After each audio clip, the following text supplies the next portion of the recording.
Na veliki četrtek, ko se kristjani spominjajo Kristusove zadnje večerje, so mladi iz Šentvida skupaj z mentorjem pripravili pasijon.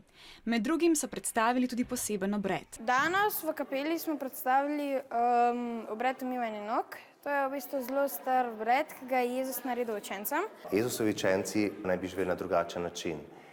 Oni pa naj bi se prizadevali videti tistega, ki je najbolj šibak in mu pomagati. In to pomeni umivanje nog.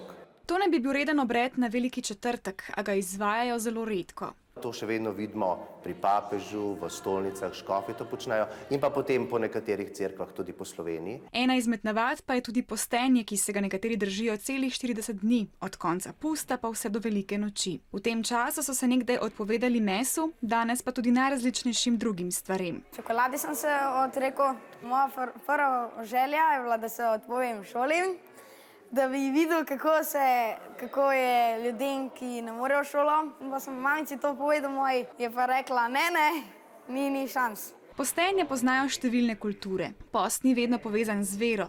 Številni se postijo zato, da bi si krepili telo oziroma voljo, kar ne bi pripomoglo h krepitvi duha. Kad ti zapaši čokolada, pa si že moram čokolado, ne smeš, moram, ne smeš. Za krepitev močne volje bi tako, ne glede na vero in kulturo, postenje marsikomu koristilo, sploh kar zadeva takšne razvade, kot so sladkarije ali nenehno gledanje v računalnik.